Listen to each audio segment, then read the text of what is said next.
Bonsoir à tous, bienvenue sur le plateau Equinox Soir, votre décryptage quotidien de l'actualité de lundi à vendredi entre 19h et 21h. Je suis officiellement commis pour apprécier utilement cette situation avec vous. Fin de citation. Ainsi parlait le directeur de l'Observatoire des médias et de l'opinion publique au ministère de la Communication. Il s'adressait ainsi au directeur adjoint de Radio France Internationale. Suite à la diffusion dimanche 10 mai 2020 de l'émission Le Débat africain, le directeur de l'Observatoire des médias veut tout d'abord se rassurer que le top management de RFI a suivi l'émission de dimanche dernier. Le haut commis de l'État veut aussi se rassurer que les responsables de RFI suivent attentivement depuis quelques semaines les émissions présentées par M. Foka, camerounais d'origine, et dont l'approche et la proximité sociologique d'avec un acteur politique de l'opposition mérite plus que jamais un regard attentif des responsables de RFI. Le directeur de l'Observatoire des médias pense, pour terminer, que M. Foka a construit une émission pour magnifier, blanchir, anoblir l'activiste dévoyé et déséquilibré Calibro. Il demande de ce fait aux responsables de Radio France Internationale d'accorder à un représentant du gouvernement camerounais de rétablir la vérité sur les accusations alléguées par l'activiste. Ce à quoi Radio France Internationale n'est pas opposé. Madame, Monsieur, tout à l'heure, à 20h, c'est la grande édition d'information qui vous sera présentée par Cédric Noufélé. Tout de suite après, ce sera le débrief du journal et tout de suite, le fait du jour.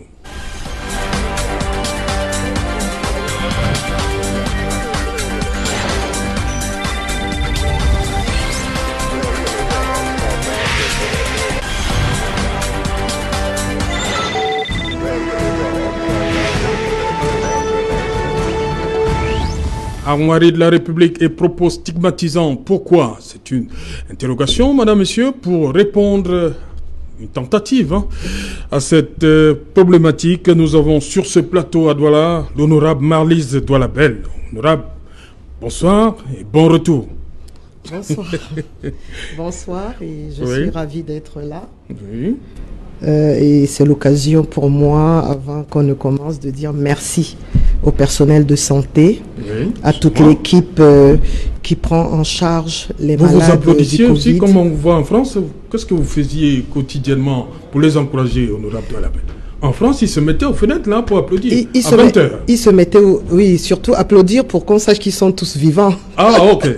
Qu'ils sont tous vivants. Oui. Non, nous n'avons pas eu besoin de cela. Oui. Mais je pense que chaque Camerounais conscient a applaudi dans son cœur et dit merci à ces personnes qui, du fait de leur formation professionnelle, académiques et professionnels, se retrouvent en face de la maladie au quotidien, sont obligés de dépasser leur propre peur pour se mettre au service de nous tous, de toutes les populations camerounaises qui se retrouvent à l'hôpital à un moment donné. Ça prend beaucoup de courage, ça prend beaucoup d'humanité et ça prend aussi beaucoup de professionnalisme. Voilà, honorable Marlise Douala-Bel sur ce plateau. Pour compléter le plateau Douala, madame, monsieur, nous attendons toujours maître Roland Diou du mouvement pour la renaissance du Cameroun. On va prendre tout de suite la direction de Paris où nous attend déjà, je le vois, mon moniteur, maître Christian Bomo Timban. Bonsoir maître, bienvenue une fois de plus. Bonsoir Saint-Germain. Bonsoir à tous les panélistes qui sont là ce soir. Bonsoir à vos multiples téléspectateurs. Voilà, Maître Bomo, quelques jours après le déconfinement, vous appelez ça là-bas, déconfinement progressif, comment, dans votre tête, comment ça se passe depuis lundi? Oh, c'est timide. Voyez-vous, il ne s'agit pas d'une décision administrative. Il faut qu'on soit convaincu que la maladie est en train de partir. Oui. Donc déjà, les transports publics sont quasiment vides. les rues sont toujours vides, il n'y a pas de monde, pas assez de monde, on observe. Ok, on revient à vous parce que c'est vous qui allez justement planter le décor de cette émission. Maître Christian Beaumont, il nous a rejoint sur ce plateau. Maître Roland Diouf, bonsoir et bienvenue. Bonsoir Monsieur Otou, bonsoir honorable, bonsoir à mon confrère Maître Timban et bonsoir aux millions de téléspectateurs d'Equinox. Je m'excuse pour le retard dû à des raisons indépendantes de ma volonté. Voilà, Maître Diouf du mouvement pour la renaissance du Cameroun. On repart à Paris, madame, monsieur. Maître Christian Beaumont-Timban, vous avez lu cette sortie du directeur de l'Observatoire des médias et de l'opinion publique au Cameroun. Premier commentaire, vous qui êtes de la société civile. Voilà, il ne s'agit pas d'une simple sortie. Il faut dire le mot. La malheureuse, la lamentable sortie de monsieur le directeur des médias, vous avez dit, de la République du Cameroun. C'est vrai qu'il a attaché un ministère, mais c'est lui qui occupe ses fonctions dans la République. Et voyez-vous, quand un responsable de ce niveau écrit ce que nous avons vu, on se pose bien la question d'où va notre pays, où va le Cameroun, que pense l'intelligentsia camerounaise par rapport à l'avenir de ce pays. C'est une situation très grave. Si ça avait été dans d'autres pays, les pays occidentaux, par exemple ici en France, ça allait être le tollé général et monsieur Manda aurait été démis de ses fonctions. Maître Beaumont, qu'est-ce qui vous indigne dans cette correspondance? Qu'est-ce qui vous indigne? Ce qui indigne quand il parle d'un rapport de monsieur Alain Foucault avec un rapport tribal, un rapport sociologique, je ne sais pas, il y a une expression que je n'aimerais même pas employer, je ne peux pas la garder dans ma mémoire. En fait, il faisait allusion aux origines tribales de M. Alain Foucault, qui serait celle d'un opposant politique. Et on peut deviner qu'il s'agit de M. Maurice Kamto. Il ne faut pas jouer au chat à la souris. C'est clair, il s'agit de M. Maurice Kamto, qui aurait les mêmes origines sociologiques ou anthropologiques avec le journaliste Alain Foucault. Alors, ce genre de référence, vous savez, comme je le disais, M. Céjarlon, tout ici en Europe, surtout en France, ça renvoie à beaucoup de choses. Ça renvoie à ce qu'on appelle le fichage ethnique. Parce que c'est de ça qu'il s'agit. Donc, M. Alain Foucault et l'opposant politique camerounais Maurice Kamto font donc l'objet de fichage ethnique. Et vous voyez à quoi ça renvoie dans un pays comme celui-ci. Ok. C'est très grave. Voilà, c'est très grave. Maître Roland Diouf, vous partagez, c'est forcément l'avis de Maître Christian Beaumont. C'est très grave également. Oui, on ne partage pas seulement... Tanganamanda n'a pas donné de nom, mais il a affiché quand même M. Foucault lorsqu'il dit M. Foucault, Camerounais d'origine, dont l'approche et la proximité sociologique d'avec un acteur politique de l'opposition. Oui, nous avons là un nouveau concept, celui de la proximité sociologique. Et quand un responsable d'une des institutions de l'État du Cameroun, notamment en charge, parce que je crois savoir que M. Manda est directeur de l'Observatoire des médias et de l'opinion publique au sein du ministère de la Communication, cela veut dire qu'on observe les médias et l'opinion publique au Cameroun sous le prisme des proximités sociologiques, puisque c'est la voie la plus autorisée qui nous l'a dit.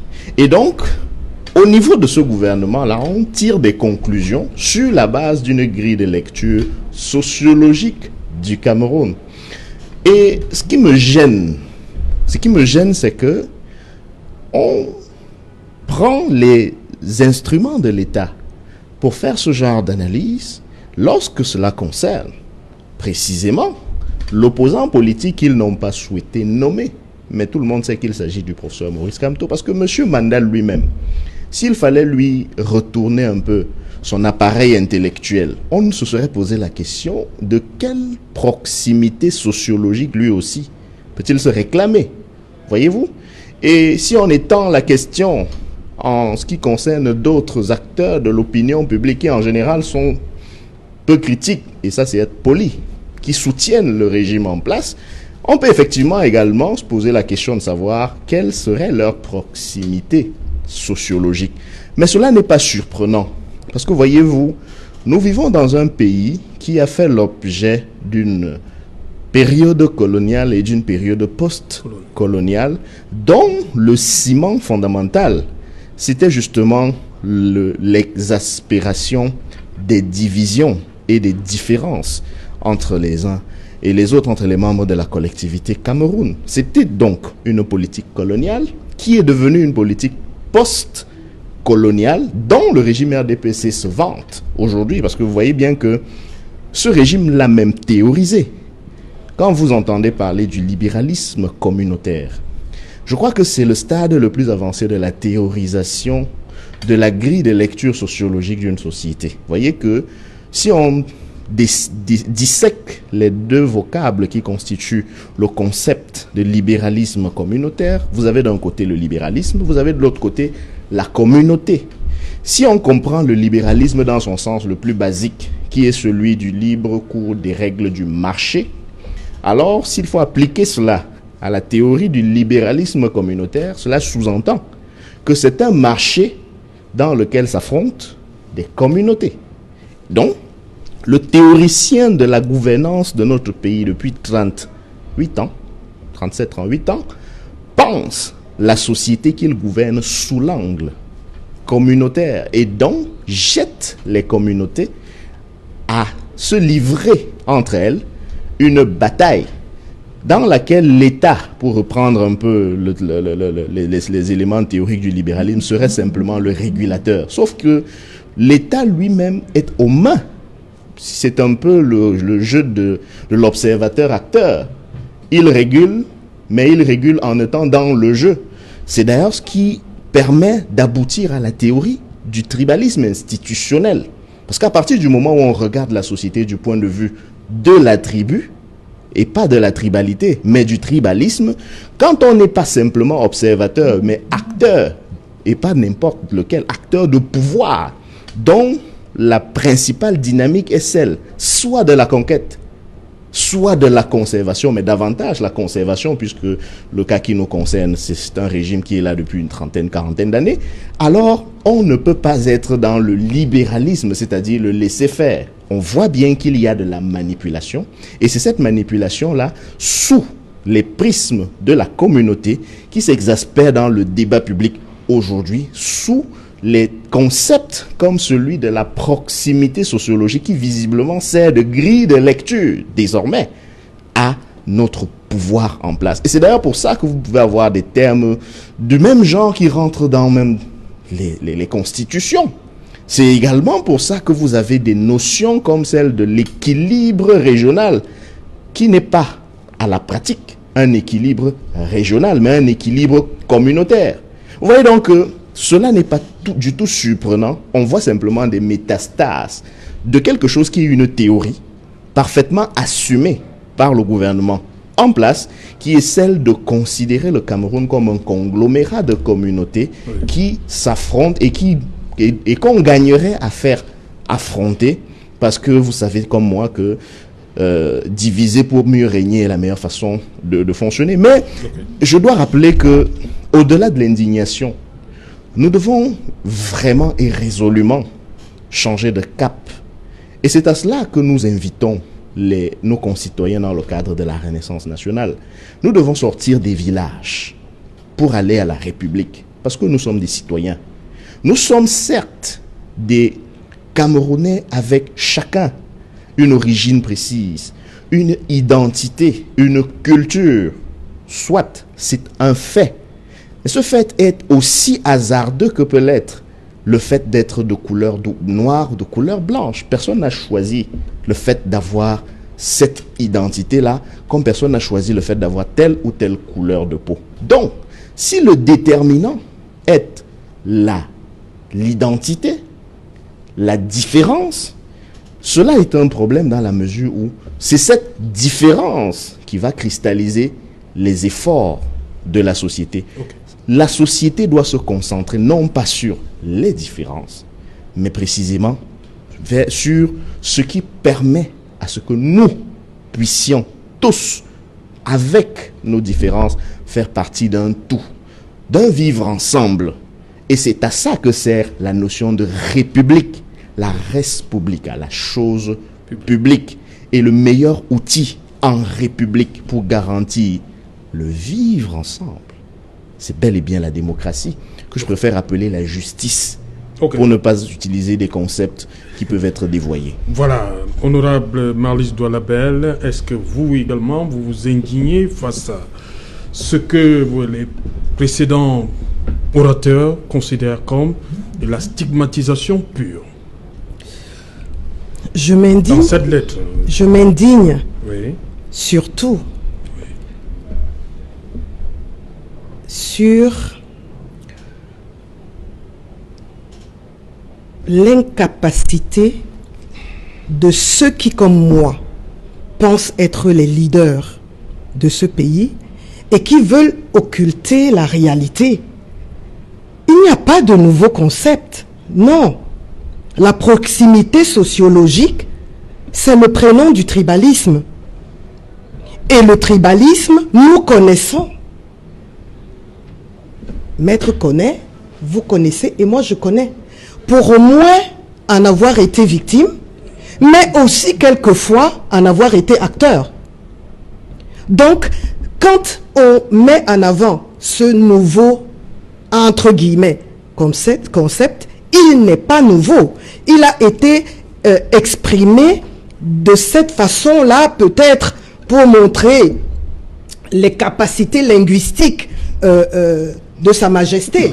Mais moi, qui n'ai pas le même niveau que lui, oui, j'aurais dit tribalisme. Oui. Simplement. Et qu'est-ce que... Voilà. Et lui, en tant que directeur de l'Observatoire des médias, je pense qu'il peut très bien faire une note technique sur WhatsApp, oui, à ce directeur de RFI. Il nous a appelé pour nous dire que c'était des notes techniques qu'il a adressées. Ils ont eu un échange et puis l'échange a été transporté sur la place publique. Tout le monde a été au courant. Bon, le directeur de RFI a réagi pour certainement prouver que son espace médiatique n'est pas réservé à... j'allais dire, n'est pas partisan. Voilà, pour dire tout court, n'est pas partisan. Oui. Mais maintenant, il ne faut pas qu'en traitant cette question, qu'on fasse comme s'il y avait eu quelque chose de très nouveau. Ce débat-là existe. Et notre travail à nous tous, leaders de ce... J'ai la prétention d'être leader, vous voyez ça? Leaders de ce pays, notre combat commun, c'est de gommer cette aspérité-là. De la gommer parce qu'elle ne rend service à personne. Mais nous avons également la responsabilité de reconnaître que cela existe et qu'on le retrouve dans nos attitudes quotidiennes, dans les choix que nous faisons, quand nous sommes directeurs généraux, quand nous sommes patrons d'industrie, quand nous sommes infirmières à l'hôpital, quand nous sommes à l'université, il arrive très souvent que le déterminant de nos décisions ou de nos actions est une empreinte tribaliste. Eh bien, on doit arrêter ça, tout simplement. Mais il ne faut pas faire comme si c'était une invention. Atangana Manda n'a rien inventé. Peut-être qu'il a voulu attirer l'attention de RFI dans ce qu'il a perçu comme une attitude partisane de M. Foucault. Mais pour moi, ça s'arrête là. Ils se sont expliqués. Le directeur de RFI a ouvert son espace pour si jamais le ministre de la Communication voudrait prendre la parole. Je n'ai pas vu la réaction du ministre de la Communication. Non, c'est prévu. Il dit que si cela convient à monsieur le ministre, son point de vue pourra être enregistré cette semaine pour diffusion en début du prochain débat africain, dimanche 17. Donc, on va l'enregistrer cette semaine pour que ce soit diffusé dimanche. D'accord. Ben, ça veut tout simplement dire que l'espace est donc ouvert, ouais, et puis on est tous à l'attente de ce que dira le ministre de la Communication. Mais franchement, excusez-moi, mais c'est peut-être moi qui ne perçois pas les choses tout à fait comme vous. Cette intervention de monsieur le directeur pour moi, c'était juste essayer d'attirer l'attention de monsieur le directeur de RFI, qu'il a été perçu par lui et par certains Camerounais comme un espace partisan, que son espace RFI est perçu comme un espace partisan. Ça a été fait, la réaction a été là, maintenant l'histoire va continuer son cours. Maintenant, je voudrais bien parler du libéralisme communautaire. Moi, je n'ai jamais lu à travers communauté, simplement la communauté ethnique. Les pêcheurs qui sont à Cap Cameroun, ils viennent de partout, ils forment une communauté. Ils ont des intérêts communs parce que ils font du business ensemble, ils doivent normaliser les choses, ils doivent structurer le marché, etc. Donc c'est une communauté qui agit. Et dans le libéralisme, moi je perçois, je suis pas économiste, mais je perçois la possibilité, la liberté qui est donnée à des personnes de s'auto-déterminer. Oui. Dans l'intérêt de la communauté tout entière. Mais je ne la limitais pas simplement à la communauté, comment vous appelez ça? Sociologique, d'avec un acteur politique de l'opposition à l'endroit des autorités, des responsables de RFI. Dans les faits, ou alors à la lecture de tout ce que M. Foka a fait jusqu'à présent. Est-ce qu'il va être établi qu'il a eu ses postures partisanes? Mais s'il a eu des postures partisanes, moi ça ne m'étonnerait pas. Les 99% des Camerounais ont des attitudes partisanes et c'est dommage. C'est un aîné dans la profession. Je crois qu'on lui a fait le procès pendant la campagne présidentielle au Cameroun de ne pas véritablement s'intéresser. Comme on dit souvent, les Camerounais, vous êtes champions, vous parlez des affaires des autres. C'est le procès qu'on a fait à Alain Foka de ne pas parler des histoires du Cameroun parce qu'il évitait. Il évitait de parler, qu'on lui colle des étiquettes de partisans et autres. Vous savez, pour moi, M. Foka est une ressource de qualité et je suis fier du travail qu'il fait parce que j'ai vu des documentaires qu'il a montés et j'ai suivi aussi des choses de lui. Donc, a priori, pour moi, c'est une valeur. Mais maintenant, être une valeur ne fait pas de vous un non-tribaliste. On peut être très valeureux et être tribaliste, avoir un penchant pour faciliter ou favoriser la prise de positions qui avantagent les ressortissants de son groupe ethnique. Moi, personnellement, je ne l'ai pas pris véritablement à défaut. Donc, je ne voudrais pas ici dire quelque chose que je ne pourrais pas assumer jusqu'à la fin. Mais j'essaye simplement de comprendre le rôle technique de M. Manda qui a pensé peut-être qu'il fallait attirer l'attention. Maintenant, attendons de voir la communication de M. le ministre qui va venir nous clarifier les choses. Voilà, je vois Maître Christian Beaumont qui, pendant un moment, secouait la tête. Je sais qu'il va rebondir sûrement à la suite des propos de l'honorable Marlys Doualabel. Maître Beaumont.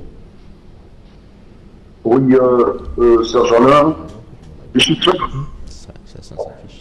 ce que je viens d'apprendre. Je me pose d'ailleurs la question si Mme Bell est toujours entendre un député de la nation tenir ce genre de propos, ça craint. On va déjà barrer. Ça craint et ça fait un enfer. Elle dit qu'il faut laisser couler, il faut laisser passer. Non, madame. On ne peut pas laisser passer, laisser couler, attendre la réaction, je ne sais pas quoi, le débat, si je ne sais pas, le ministre de la Communication. M. Moura a parlé en tant que ministre de la Communication. Il n'a pas parlé en tant qu'individu. Il a utilisé les armoiries de l'État pour tenir des propos tribalistes que vous avez reconnus. Il n'y avait pas les armoiries. Ça veut dire que le gouvernement camerounais, par la personne de M. Manda qui le représentait, a procédé à ce que j'appelle un fichage ethnique. Il a procédé à ce qu'on a fait par ailleurs délit de faciès. Alors, nous de la société civile à laquelle j'appartiens, nous allons observer la réaction du gouvernement par rapport à cette attitude.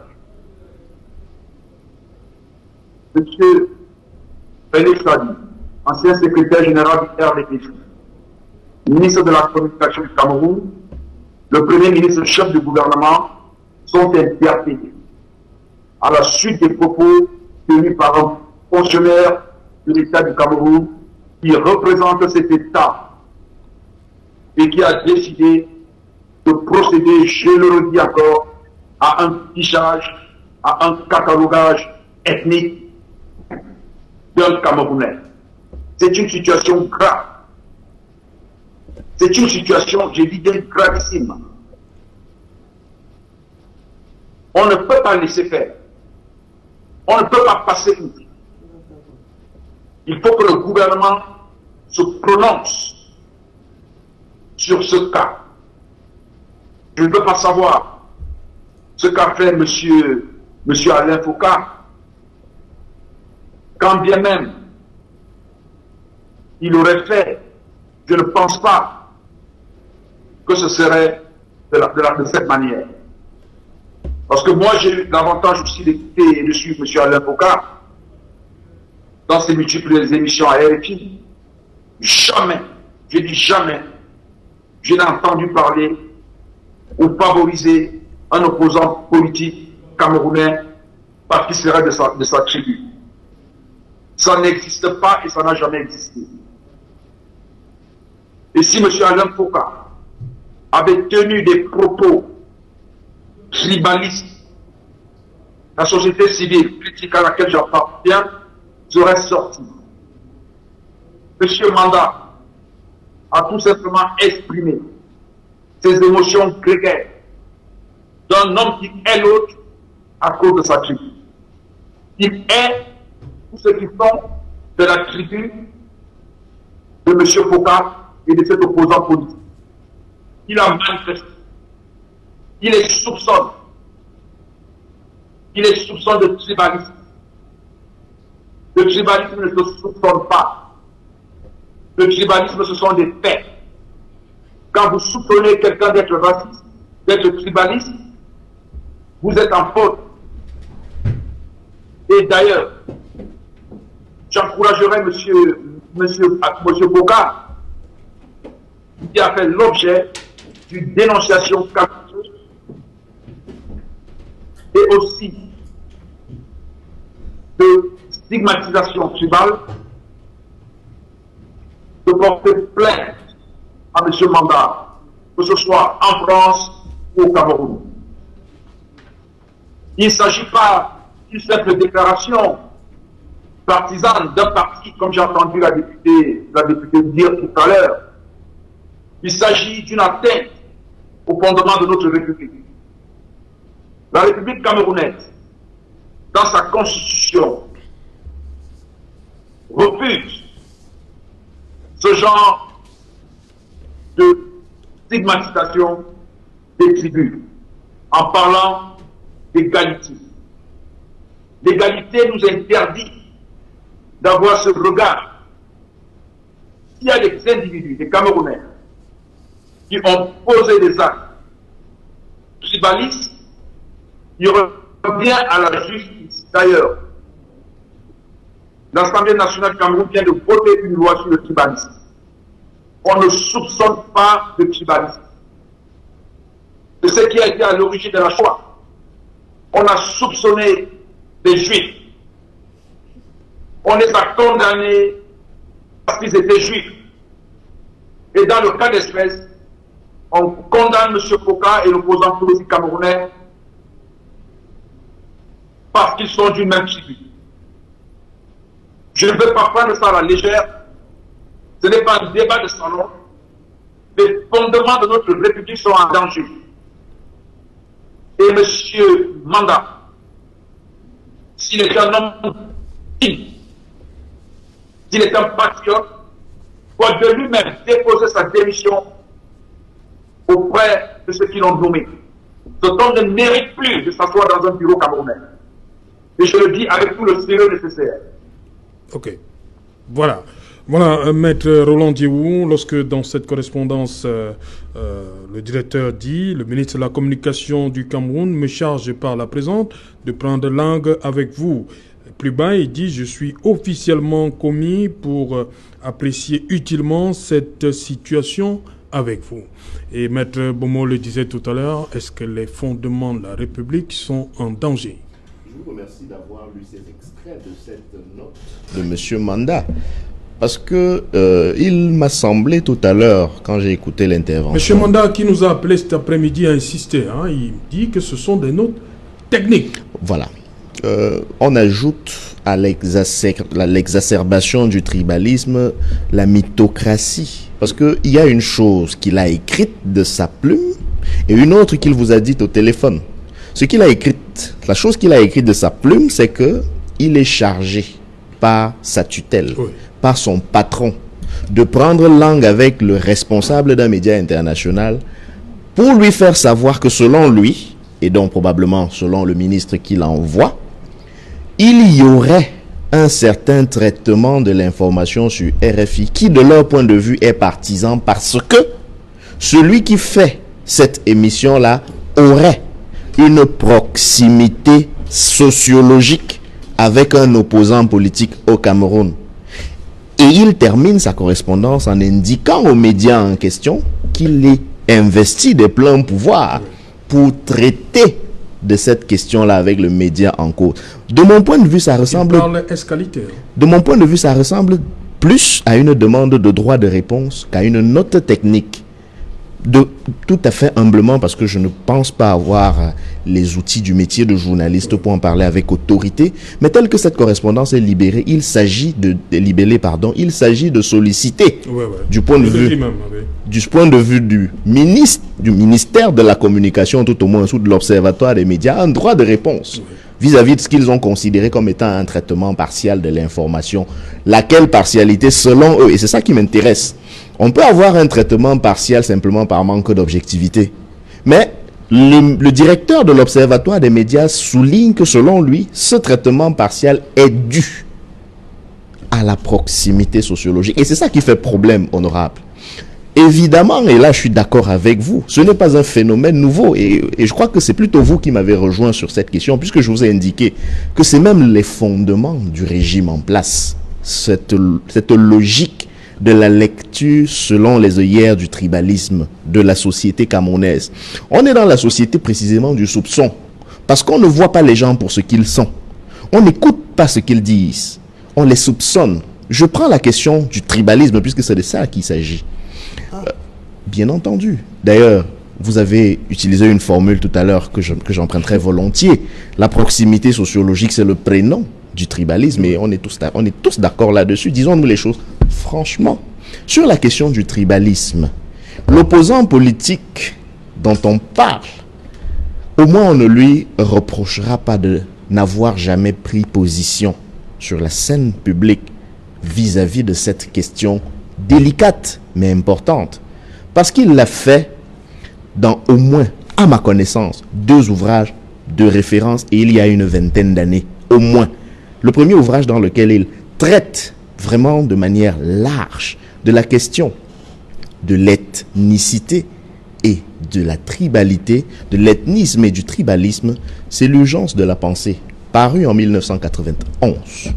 De 1991 à aujourd'hui, ça fait quand même des lustres. À cette époque-là déjà, on parlait déjà du tribalisme. Et l'opposant politique dont on parle s'est exprimé sur la question et a donné sa position. Position qu'il a réitérée en la densifiant davantage dans un ouvrage commis quelques années plus tard, en 1999, d'échéance de la politique. Sa position personnelle, donc, est connue sur la question du tribalisme. Mais on ne peut pas forcément en dire autant des tenants du pouvoir. Je ne sais pas si M. Biya, par exemple, nous a dit ce qu'il entend par tribalisme ou par tribalité. Et c'est ça le vrai problème de ce pays. C'est qu'on agit, et l'action laisse dégager des tendances qui permettent à un moment donné, comme on le dit en sciences sociales, les faits sociaux sont des choses qui permettent de dégager des courbes, Et ces courbes-là montrent clairement que nous sommes dans un pays dont le moteur principal de la gouvernance est la lecture. Et je suis en porte-à-faux, je suis pas tout à fait d'accord avec l'honorable, parce que je suis tout à fait d'accord du point de vue sociologique. Les pêcheurs sont une communauté, comme les enfants de la rue, comme les orphelins. Du point de vue de la sociologie générale, oui, c'est vrai. Mais je parlais de l'action politique, de la praxis, qui permet, une fois qu'on a mis des faits les uns à côté des autres, de finalement dégager une tendance. Et la tendance, donc, on dégage de l'action politique de M. Biya depuis qu'il est au pouvoir, c'est que selon lui, la notion de communauté renvoie aux communautés sociologiques. Tout au moins, parce que je ne dirais pas ethnique, mais tout au moins sociologique. Il a dit lui-même, dans les encablures du grand dialogue national, que le critère sur la base duquel il désignait ses premiers ministres n'était rien d'autre que leur origine sociologique. Parce que, disait-il, en guise de solution, il avait régulièrement désigné des premiers ministres anglophones. Voilà un élément factuel. On ne nous a jamais dit qu'on a désigné un premier ministre parce qu'il avait telle ou telle compétence. Et c'est la personne la plus autorisée qui nous a dit quelle était la référence sur la base de laquelle cette personne-là désignait ses premiers ministres. On ne va pas manquer d'autres exemples, mais je préfère m'arrêter sur cette question. Cela fait donc qu'aujourd'hui, on a une société qui se ment à elle-même. Qui se ment à elle-même parce que vous avez larvé dans la société ce tribalisme-là qui se vit. Et là, je suis d'accord avec vous, honorable. Vous voyez, on peut être d'accord sur beaucoup de questions. Parce que effectivement, c'est des questions qui nous concernent tous. Nous avons même parfois été nous-mêmes, quand je dis nous-mêmes, c'est un nous général, parfois été pourfendeurs, parfois été instigateurs, dans l'absolu, de comportements qui peuvent être répréhensibles. Mais la solution, de notre point de vue, n'est pas chacun de se dire « Oh, si je t'accuse de tribalisme, je n'ai pas le droit parce que moi aussi je le serai. » La solution, c'est de se dire comment on fait pour s'en sortir. Comment on fait pour justement ne plus regarder l'honorable Douala Bel comme cette personne du canton Bel avant de regarder la personne, l'intellectuel qui est capable d'analyse. Comment on fait pour que l'honorable Douala Bel ne regarde pas Roland Dieu comme ce Bamileke des montagnes, mais qu'il le regarde comme un citoyen camerounais et peut-être s'enrichisse de ce petit plus qui peut être sa culture et vice-versa. Comment on fait? Voilà le vrai débat. Parce que vous avez vu dans ce pays des procès d'intention qui ont été à longueur de journée faits au MRC, simplement à cause de l'origine de son dirigeant. Je souhaite poser ce problème sur la table. Je vais vous dire, le MRC est né, en tout cas, le MRC est rentré sur la scène politique en 2012. De 2012 à 2018, lorsqu'il y a eu la première convention, le débat public de ceux qui voulaient reprocher quelque chose au MRC, c'était de dire, voilà un parti dont tous les dirigeants sont originaires de la même région. C'était le débat public. Mais je mets les téléspectateurs au défi de me montrer quel autre parti politique, dans la même période, a été autant interrogé sur l'origine de ses dirigeants. La période après 2018, c'est-à-dire la campagne électorale, à nos jours, à nouveau, cette même stigmatisation, au point où c'est devenu comme un refrain que les personnes répètent dans la société. On dit que le MRC serait un parti politique des personnes originaires de certaines régions. Mais personne ne se pose la question de savoir est-ce que les personnes originaires d'autres régions sont arrivées au MRC et on leur a dit non, ne venez pas ici, ce n'est pas le parti des gens de chez vous.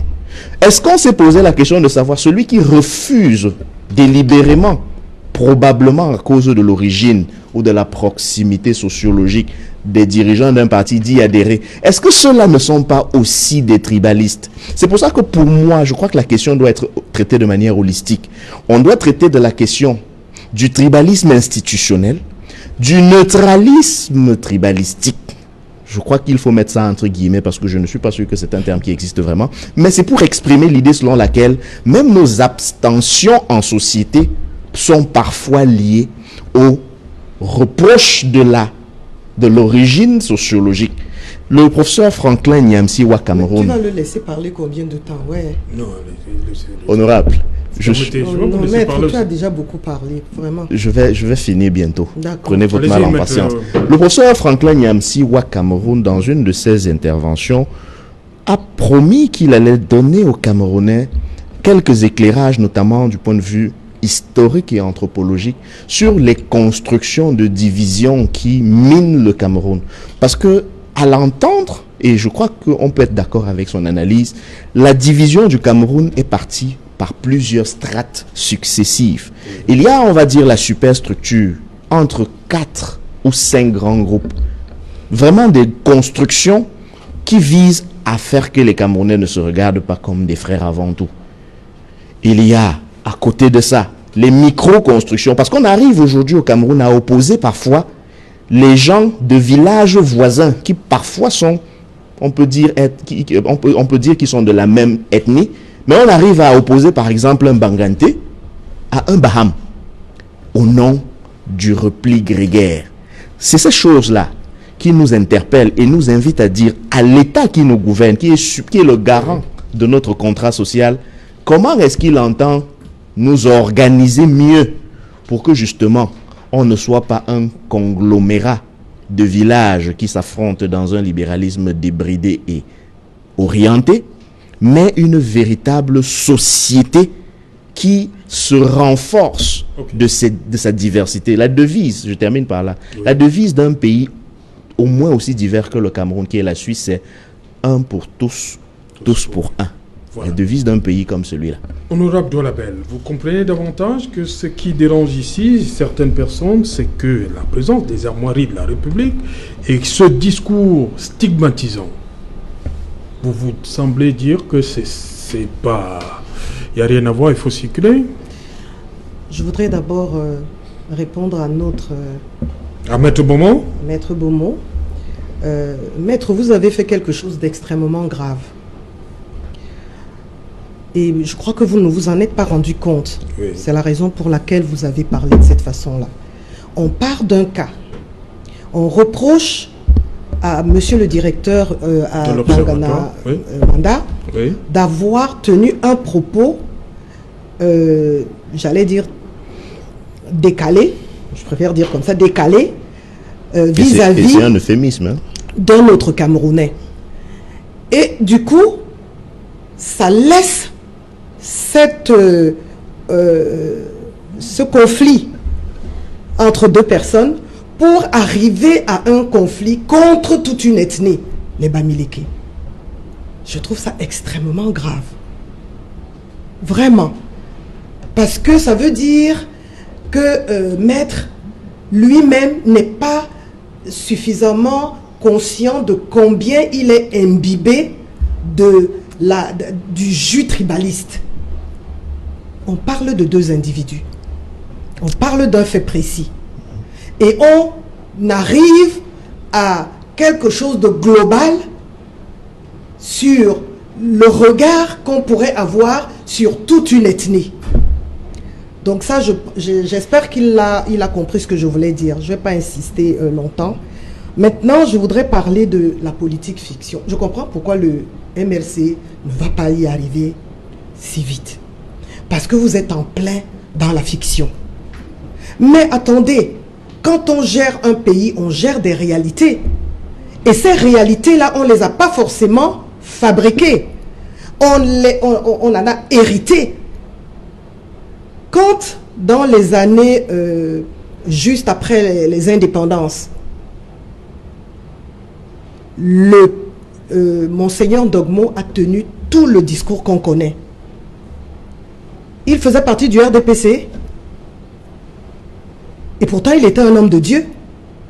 Mais il lui a semblé important, en tant que leader, de s'occuper de manière privilégiée de sa communauté à lui.